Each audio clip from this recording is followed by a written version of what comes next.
Sous la pluie du désert.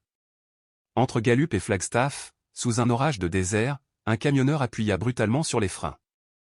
Une femme vêtue de blanc se tenait seule sur le bas-côté.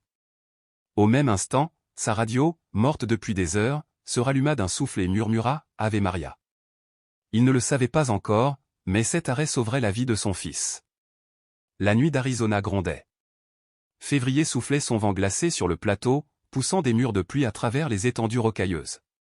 Dans la cabine d'un vieux camion rouge, cabossé par les années, John Morrall, 52 ans, tenait le volant de ses mains calleuses, les mêmes mains qui avaient porté des millions de kilomètres et des tonnes de solitude. L'air sentait le café brûlé et le gazole. Le grondement des pneus était le seul battement de cœur auquel il pouvait encore se fier. Il avait quitté Gallup plusieurs heures plus tôt, transportant des fournitures médicales à destination de Phoenix. Mais son esprit n'était pas sur la route. Il était resté figé à Flagstaff, dans une chambre d'hôpital où son fils de 17 ans, Matthew, reposait inconscient après un accident de moto. Les médecins avaient prononcé des mots que tout père redoute, traumatisme sévère, aucune garantie. Ils lui avaient conseillé de prier.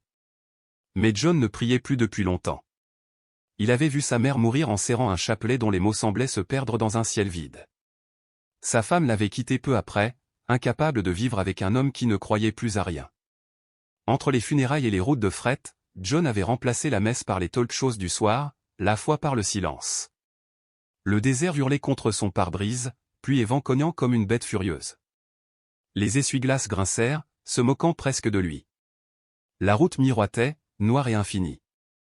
Chaque borne kilométrique lui rappelait à quel point il s'était éloigné de Dieu. Un éclair lacéra le ciel, pendant une seconde, le désert entier s'illumina d'argent à buissons, panneaux, rambardes. Puis la nuit retomba, plus dense encore. Par habitude, il tapa sur la radio. Rien. Alors il parla à voix haute, comme le font les routiers quand la fatigue devient trop lourde. Allez, Morrall, encore 1 heure jusqu'à Winslow, une seule. Il ignorait que, bien avant la prochaine sortie, quelque chose ou quelqu'un l'attendait sur cette route, prêt à transformer le bitume en terre sacrée. La pluie redoubla. Les phares découpaient la nuit en éclats liquides. John se pencha sur le volant, les yeux brûlants. Encore un orage, rien de plus, se dit-il. Puis un éclat blanc traversa le coin de son regard. Au début, il pensa à un sac plastique emporté par le vent. Mais en s'approchant, la forme se redressa. Humaine. Son cœur bondit. Il ralentit, plaçant son semi-remorque sur le bas-côté. Les essuie-glaces s'arrêtèrent net. Elle se tenait là, immobile sous la pluie, une femme en robe blanche, collée à sa peau, les cheveux sombres plaqués sur son visage. Pas de voiture, pas de valise, rien autour d'elle. Elle semblait être née de l'orage. John abaissa la vitre de quelques centimètres. « Madame ? Tout va bien ?» cria-t-il dans le vent. Aucune réponse. Elle tourna simplement la tête, lentement, comme si chaque mouvement pesait. Leurs regards se croisèrent. Et soudain, au milieu du chaos, il sentit une paix étrange, semblable à celle qu'on trouve en entrant dans une église après la tempête. Il savait qu'il ne devait pas la faire monter. Les règles non écrites des routiers sont claires, ne prends jamais de passagers la nuit. Mais son regard à elle calme, triste, sans peur et désarma toute prudence. Il déverrouilla la porte. « Vous voulez que je vous dépose ?» Elle hocha simplement la tête. Lorsqu'elle monta, John s'attendait à entendre l'eau dégouliner, à voir ses sièges trempés. Mais non. Pas une goutte. Et l'air de la cabine sembla soudain plus pur, presque parfumé. Elle s'assit bien droite, les mains croisées sur les genoux, le regard fixé devant elle. Sous la lumière du tableau de bord, son visage paraissait intemporel, ni jeune ni vieux, empreint d'une sérénité surnaturelle. « Vous étiez seul, là dehors ?» demanda-t-il. Elle tourna la tête, sourit à peine et murmura. « Pas seul. » Le silence qui suivit était vivant, dense. John reprit la route. Le tonnerre grondait au loin. Et pour la première fois depuis des années, il sentit quelque chose bouger en lui, un frémissement entre peur et foi. Il ne savait pas encore que cet inconnu n'était pas venu pour être sauvé, mais pour sauver. La pluie s'adoucit. Les gouttes glissaient sur le pare-brise comme des fils de lumière. Elle, impassible, regardait la route, comme si elle savait où ils allaient. Le silence devint presque insoutenable. John tourna le bouton de la radio, sans espoir. Un clic. Un souffle. Puis, soudain, une mélodie. Pas une chanson country, pas une voix de présentateur. Un chœur. Un hymne. Je vous salue, Marie, pleine de grâce. Le sang de John se glaça. Il n'avait pas entendu ce chant depuis son enfance, quand sa grand-mère le fredonnait en faisant cuire les tortillas du dimanche matin. L'odeur de l'encens, le grésillement de la vieille cassette lui revinrent d'un coup. Il regarda la femme, ses lèvres bougeaient en silence, suivant les paroles, parfaitement. « C'est vous » demanda-t-il, la voix cassée. Pas de réponse. Juste cette paix, tangible. Et dehors, la pluie perdit sa fureur. Le vent tomba. Tout se mit à ralentir, comme si la tempête s'était agenouillée. John serra le volant, les yeux humides. « Si c'est réel, murmura-t-il, montrez-moi que mon fils a encore une chance. » La femme posa doucement sa paume sur le tableau de bord. Une lueur tiède, dorée, effleura la cabine. Pas de miracle éclatant, seulement la sensation d'un soleil intérieur. Et dans ce calme, quelque chose en John, quelque chose d'endormi depuis des années, se remit à respirer. Les kilomètres défilèrent dans une brume d'argent. Puis sa voix brisa enfin le silence. « Tu es fatigué, John. » Il sursauta. « Comment connaissez-vous mon nom ?» Son regard se posa sur lui, limpide comme l'eau d'un puits ancien. « Tu conduis depuis trop longtemps. Pas seulement cette nuit, mais toute ta vie. » Il voulut répondre, protester, mais elle poursuivit. « Te souviens-tu de la dernière fois que tu as prié ?» Les mots le transpercèrent. Des images jaillirent, sa mère sur son lit de mort, le chapelet serré entre ses doigts, sa femme quittant la maison sans un mot, son fils, branché à des machines. « J'ai vu ma mère mourir en priant, » dit-il d'une voix brisée. « J'ai attendu un miracle qui n'est jamais venu. Et maintenant, mon fils ?» Elle le laissa parler. Puis, d'un ton doux, presque maternel. « Parfois, le ciel répond par le silence, parce que c'est dans ce silence que ton cœur peut enfin parler. » John voulut rire, s'en moquer. Mais il ne put pas. Sa voix avait la clarté d'une vérité impossible à nier. La route se perdit bientôt dans le brouillard. Deux directions apparurent. À gauche, une descente large et facile vers Winslow. À droite, un chemin étroit, cabossé, grimpant la colline. Il hésita. « C'est par là » murmura-t-il en désignant la gauche. « Arrête. » Le ton n'était ni sec ni suppliant, c'était un ordre calme. John freina. « Pourquoi ? » « Pas ce chemin, dit-elle. Ce soir, le plus facile mène à la mort. » Il sentit un frisson courir le long de son échine. Le brouillard semblait innocent, pourtant ses mots résonnaient comme un verdict. Il inspira profondément, enclencha la marche et tourna vers la droite.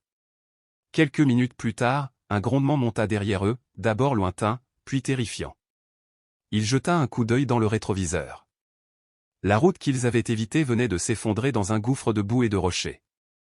Une coulée géante, avalant tout. S'il avait suivi l'autre voie, il serait mort. Il resta muet, paralysé par le choc. La femme, elle, regardait droit devant. « Tu as écouté » dit-elle simplement. « C'est pour cela que ton voyage continue. » L'aube pointa, lavant le désert d'une lumière bleutée. La tempête s'était tue. Dans la cabine, le silence avait pris une dimension sacrée. John jeta des regards furtifs vers la passagère, elle demeurait immobile, paisible, comme si elle veillait sur la route elle-même. Il voulut la remercier, la questionner. Mais il craignait que, s'il parlait, elle disparaisse. Un panneau apparut, « Winslow Gas et dîner à 1 mile. » Il se gara sous un lampadaire clignotant. « Vous m'avez sauvé la vie » souffla-t-il. « Je ne connais même pas votre nom. » Silence. Il tourna la tête. Le siège était vide. Pris d'un vertige, il descendit du camion. Le sol luisait encore de pluie, mais aucune empreinte, aucune trace. Le vent du matin effleurait la route. « Madame » cria-t-il. Aucune réponse. Seulement le murmure du désert. Il remonta dans la cabine. Sur le siège passager, un petit carré de tissu l'attendait, un mouchoir blanc, parfaitement plié. Dans un coin, une rose rouge brodée à la main. John le saisit, tremblant. Le tissu était sec, tiède, presque vivant. Il reconnut la broderie, celle du mouchoir que sa grand-mère gardait dans son chapelet. « Ce n'est pas de la chance, disait-elle. C'est la miséricorde que tu peux toucher. » John porta le tissu à sa poitrine. Les larmes lui montèrent aux yeux. « Seigneur, c'était toi. » Pour la première fois depuis des décennies, il pria. Pas pour obtenir, mais pour remercier. Le soleil se leva derrière les mésas, transformant la route en un ruban d'or liquide. Dans la cabine, un homme fatigué tenait contre son cœur la preuve tangible que le ciel n'avait jamais cessé de l'écouter. Quand il atteignit Flagstaff, le jour brillait clair et neuf. Il entra à l'hôpital, le mouchoir serré dans sa main. La réceptionniste leva les yeux. « Votre fils, Matthew Morral? Vous êtes son père? » « Oui. » Elle hésita, puis sourit doucement. « Vous feriez bien de monter tout de suite. Le docteur vous attend. » Le cœur de John se serra. Il monta 4 à 4 les marches, la peur au ventre. Les portes de l'ascenseur s'ouvrirent. Un médecin l'attendait. « Monsieur Morral, dit-il. Votre fils, il s'est réveillé. » John resta figé, incapable de comprendre. « Quoi? » Il a ouvert les yeux il y a 1 heure. Il parle. Aucune lésion cérébrale. Nous n'avons pas d'explication. John entra dans la chambre. Sur le lit, Matthew, pâle mais vivant, leva les yeux vers lui et murmura, dans un souffle.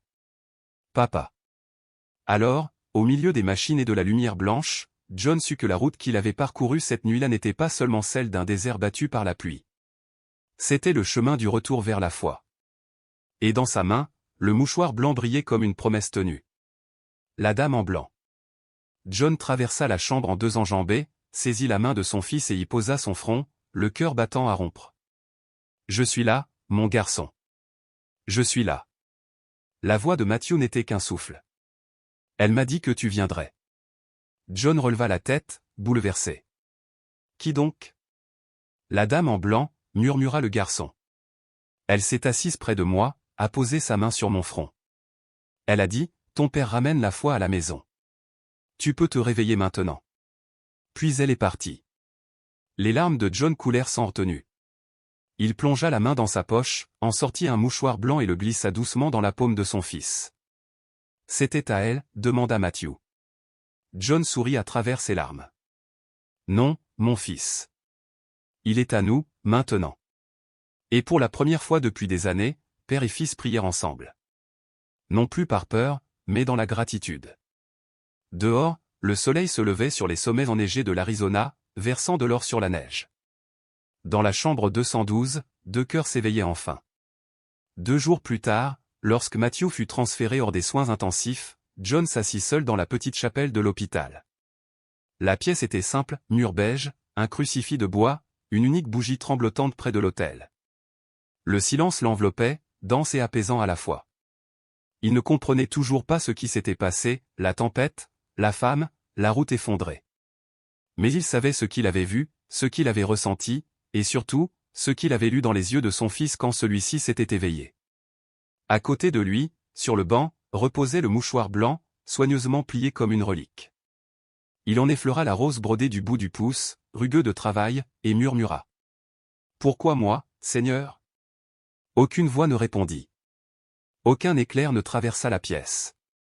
Seulement le souffle de la climatisation et le lent dégoulinement de la cire sur le chandelier.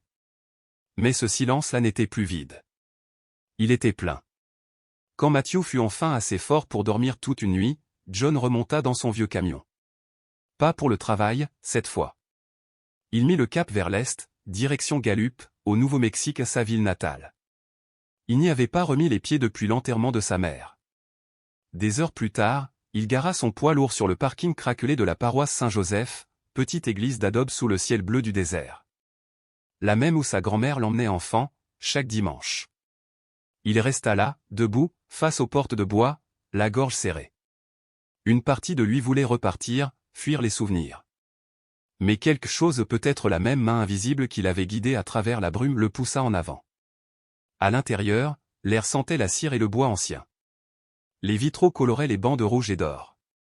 Un vieux prêtre, le père Michael, priait près de l'autel.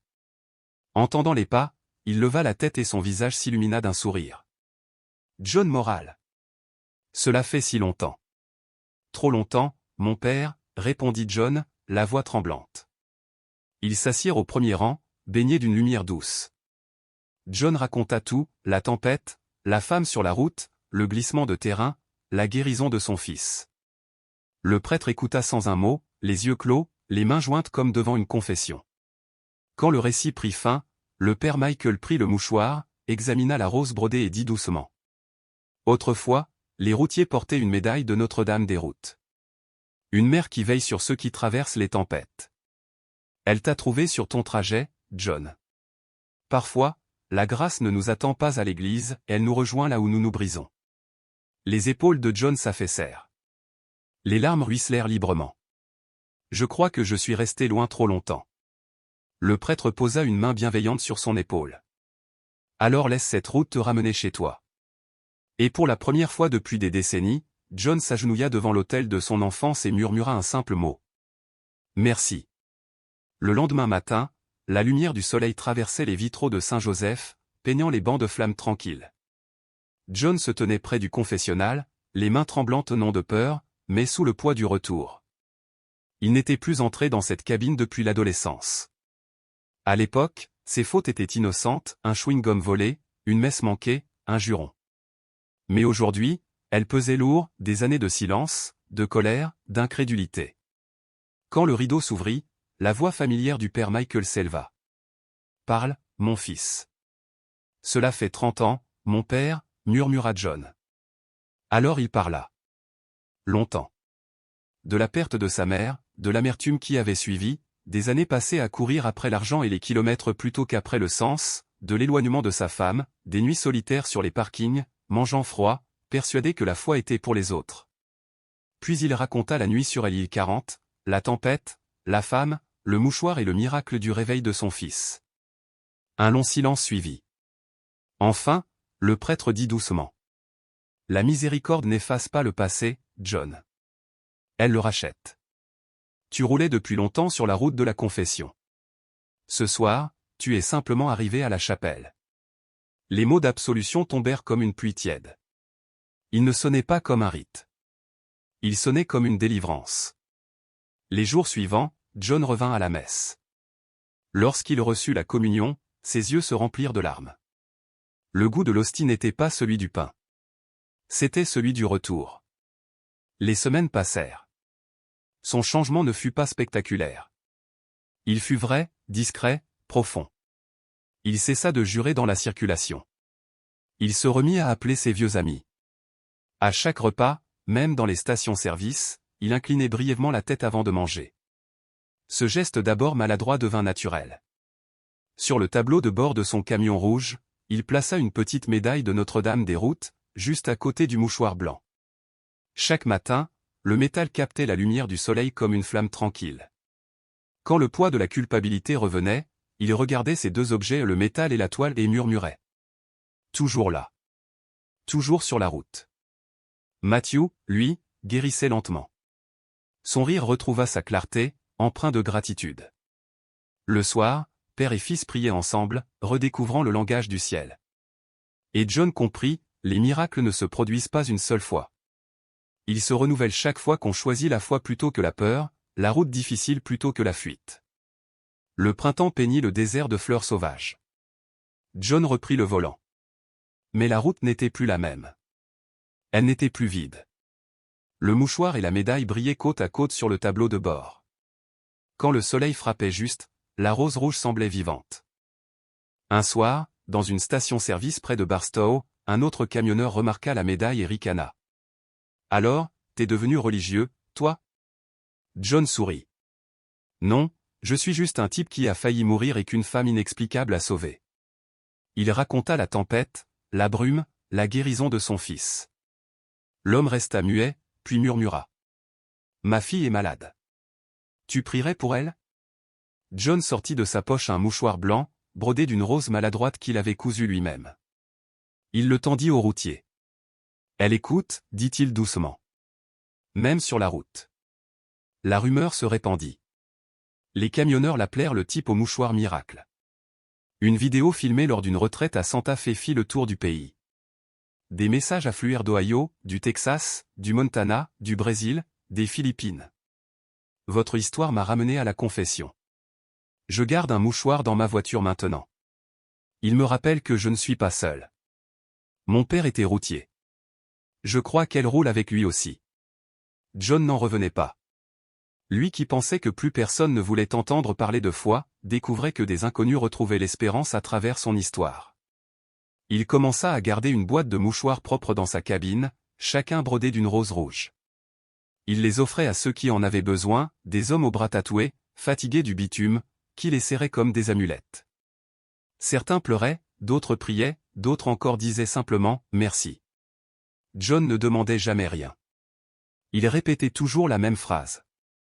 « Je ne fais que conduire. C'est elle qui nous trouve. » Un soir, sous un ciel d'Arizona constellé d'étoiles, il murmura vers le pare-brise. « Tu es toujours là, n'est-ce pas ?» Une brise tiède entra par la fenêtre, douce comme un souffle. Il sourit. « Je m'en doutais. » Et il redémarra le moteur, transportant désormais des histoires plutôt que du fret, de la foi plutôt que de la peur. L'année suivante, son histoire avait dépassé toutes les frontières. Les journaux paroissiaux le surnommaient le témoin de la route. Les radios catholiques diffusaient son témoignage entre deux cantiques. Mais John ne voyait là aucune gloire. Pour lui, ce n'était qu'une autre livraison. Cette fois, la cargaison s'appelait Espérance.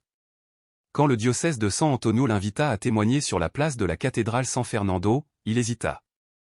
Il n'était pas prédicateur, juste un routier aux mains calleuses et au moteur vieillissant.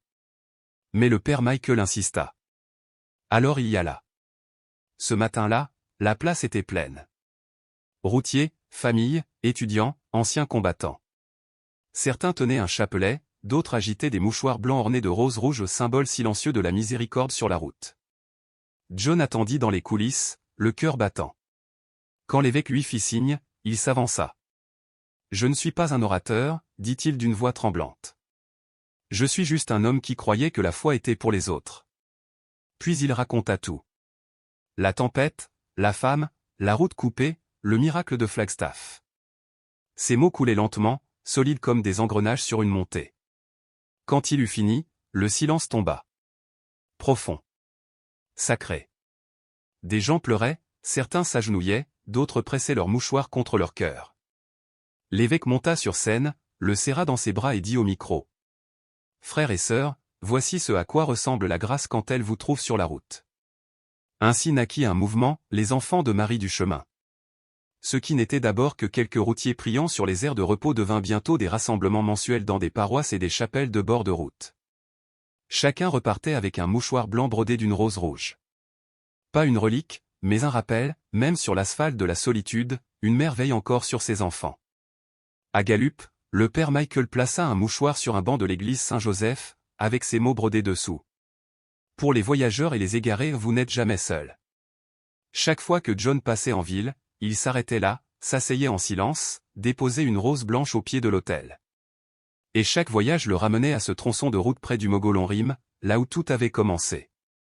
La route avait été réparée depuis longtemps, mais John s'y arrêtait toujours pour déposer une rose sur le gravier son autel de fortune au souvenir de la nuit où la miséricorde l'avait trouvé. Aujourd'hui encore, quand l'aube se lève sur l'île 40, John s'assoit au bord de sa couchette, ferme les yeux et murmure. Merci pour un nouveau 1000. Le café fume, le moteur ronronne, les étoiles pâlissent. Chaque matin n'est plus une course contre le temps, mais une invitation. Chaque trajet, une prière roulante. Le mouchoir blanc pend toujours au rétroviseur. Quand le soleil frappe la rose rouge, elle palpite comme un cœur vivant. Pour les autres, ce n'est qu'un morceau d'étoffe. Pour John, c'est un pacte. La preuve qu'un jour, le ciel s'est assis sur son siège passager. Il conduit toujours de Gallup à Phoenix, de Flagstaff à Amarillo. Mais l'homme n'est plus le même. Derrière le siège, une boîte pleine de mouchoirs attend ceux qui en ont besoin. Des veuves, des soldats, des adolescents perdus, eux tous repartent avec un signe d'espérance. Il ne leur fait pas de sermon. Il dit simplement. Elle nous trouve toujours, là où nous nous brisons. Et quand la route s'étire, que le soleil se couche derrière les mésas, il parle tout haut dans la cabine. Tu veilles encore, n'est-ce pas? Alors l'air se réchauffe doucement. Et il sait. La foi ne commence pas par la compréhension. Elle commence par le fait d'être trouvé. Alors il continue de conduire, à travers les tempêtes, le silence, les déserts infinis qui, désormais, ressemblent à la maison. Et peut-être, en cet instant même, quelqu'un d'autre, quelque part, regarde sa propre tempête et se demande s'il est seul. Si jamais tu as cru que Dieu ne répondait plus, si tu as pensé que tu conduisais seul dans la nuit, souviens-toi de ceci. Elle marche encore sur les routes. Elle voyage toujours aux côtés de ceux qui ont oublié comment prier. Et quand le brouillard est le plus épais, elle apparaît non pour juger, mais pour guider. Car une mère ne cesse jamais de chercher ses enfants.